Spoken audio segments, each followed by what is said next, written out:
అధ్యాయము ఆత్మ సంయమ యోగము మొదటి భాగము ముగిసినది. కొన్ని ప్రశ్నోత్తరములు. ప్రశ్న: 10వ శ్లోకంలో యోగి యుంజీత అన్నారు. ఈ యుంజీత అన్న పదానికి అర్థం ఏమిటి? జవాబు: ఇది సంస్కృతంలోని యుజ్ ధాతువు నుండి వచ్చింది, అంటే కలయిక అని అర్థం. యోగి ఎప్పుడూ పరమాత్ముడి ప్రాప్తిని పొందిన వాడై ఉంటాడు. ఇదంతా శ్రీకృష్ణుడు అర్జునుడికి ఎందుకు చెప్తున్నాడు? అర్జునుడు యుద్ధం చెయ్యను, సన్యాసం తీసుకుంటానని అంటున్నాడు. అర్జునుడికి కర్మయోగాన్ని సరిగ్గా అనుష్ఠించినప్పుడు నీవు సన్యాసం తీసుకోవడానికి యోగ్యత లేదన్న విషయాన్ని స్పష్టం చేయడానికి ఇవన్నీ పరమాత్ముడు చెప్తున్నాడు. ప్రశ్న: ఒక కర్మ మనం ఆచరించదగినది అని ఎలా తెలుస్తుంది? జవాబు: మనం చెయ్యదగిన పని ఏది అని మనకు తెలుస్తూనే ఉంటుంది. మనం శుభ్రంగా ఉన్న నీటిని మంచినీళ్ళు అంటాం. దొంగతనం మనం చెయ్యదగిన పని అని మనం అంటామా? ప్రశ్న: అయితే మనం ఆచరించదగిన కర్మ ఏది అన్నది మనం వివేకం మీద ఆధారపడి ఉంటుందా? జవాబు: ఈ విషయంలో 16వ అధ్యాయంలో శ్రీకృష్ణుడు స్పష్టంగా చెప్పాడు.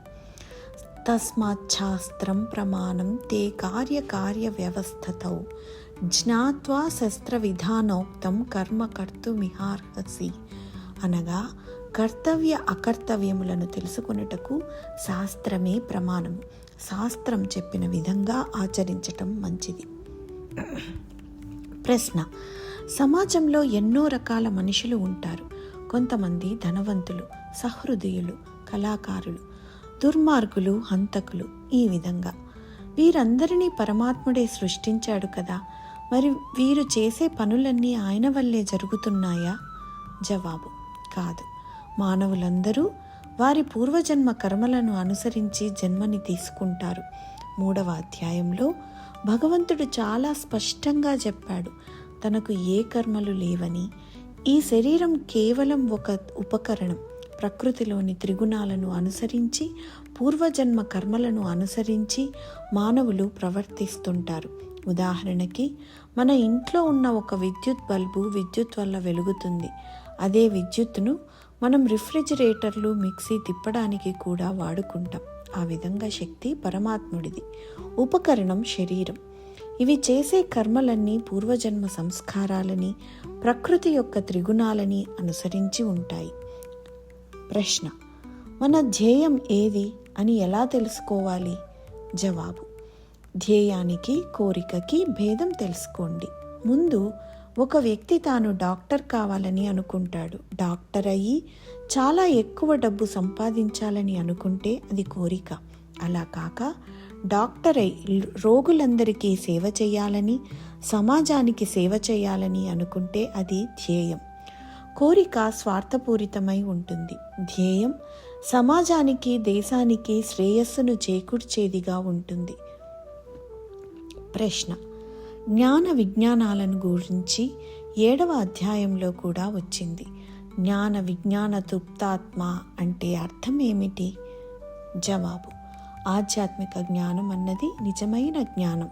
అందుకే 13వ అధ్యాయంలో భగవంతుడు చెప్పాడు, ఆధ్యాత్మ జ్ఞాన నిత్యత్వం తత్వజ్ఞానార్థ దర్శనం ఏ తజ్ఞానమితి ప్రోక్తం అజ్ఞానం యదతోన్యథా.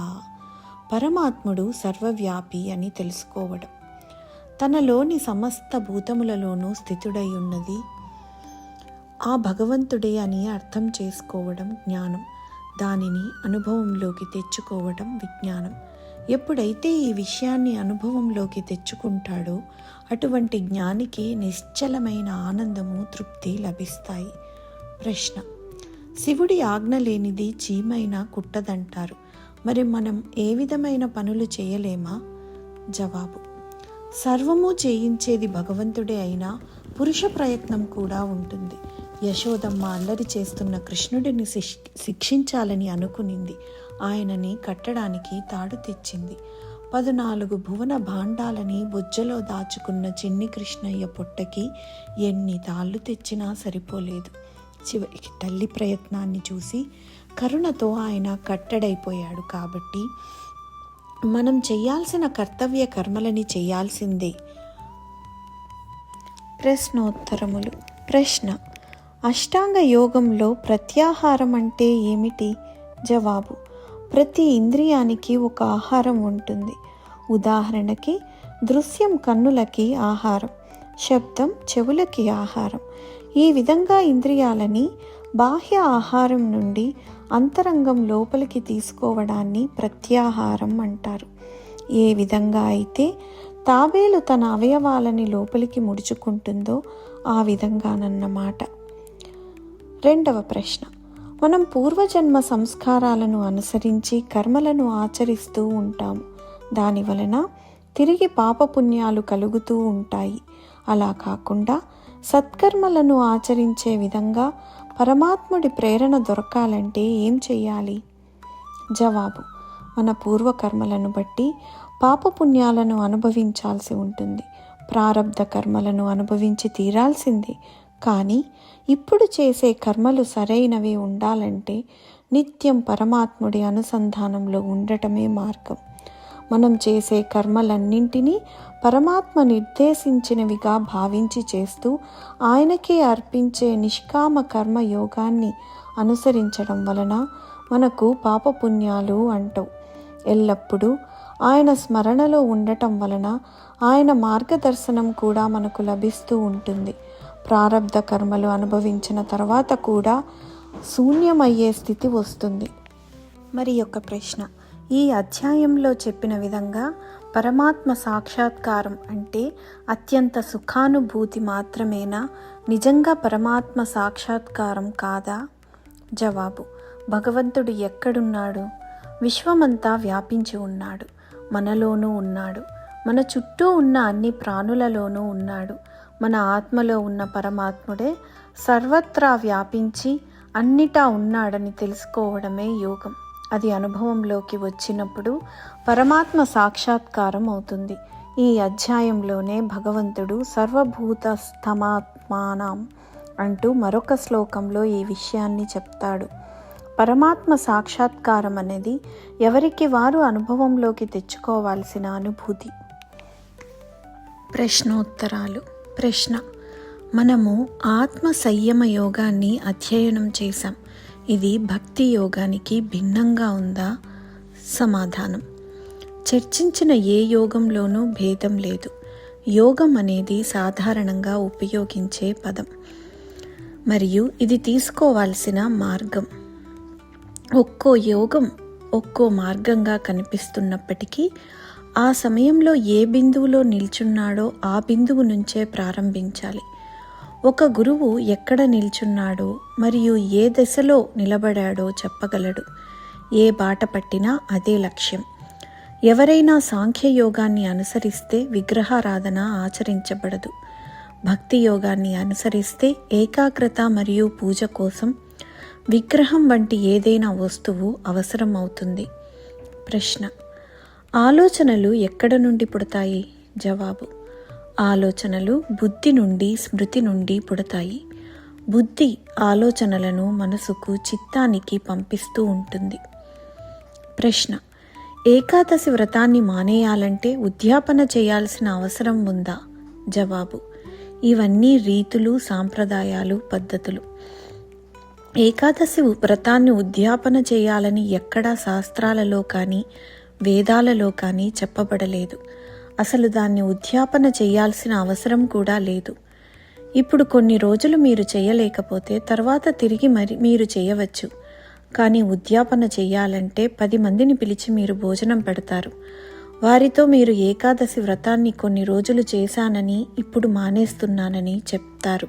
దానివల్ల ఇంకా కొంతమందికి ఆ వ్రతం చేయాలన్న బుద్ధి పుడుతుంది. దీనికోసమే ఉద్యాపన అన్న విధానాన్ని ప్రవేశపెట్టారు.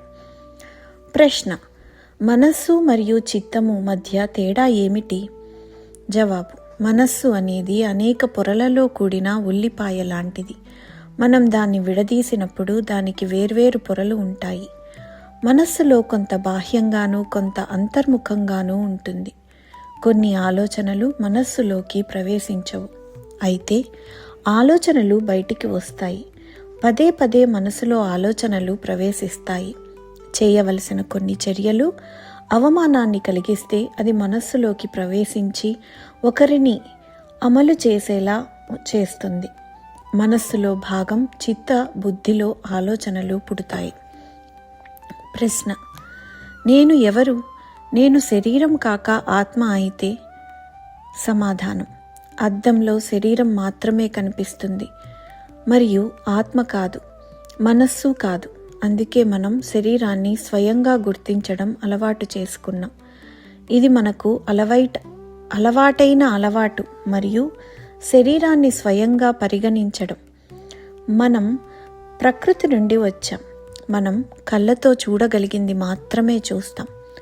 మనం ఆత్మను చూడలేం కాబట్టి దానిని గుర్తించలేం. మనకు అలవాటైనందున కనిపించని వాటిని అంగీకరించడం కష్టం. వ్యక్తి లేదా వస్తువు స్వాధీనం అనే భావన నుండి బయటకు రావాలి.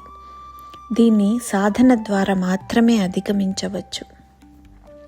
ప్రశ్న: చాలా మంచి పనులు చేసినా చివరికి చెడు ఫలితాలే వస్తూ ఉంటాయి. ఇలా ఎందుకు జరుగుతుంది? సమాధానం: పైపైన మీరు చెప్పేది నిజమే, కానీ తార్కికంగా ఆలోచిస్తే భగవాన్ శిక్షించడం లేదని అర్థం చేసుకోవచ్చు.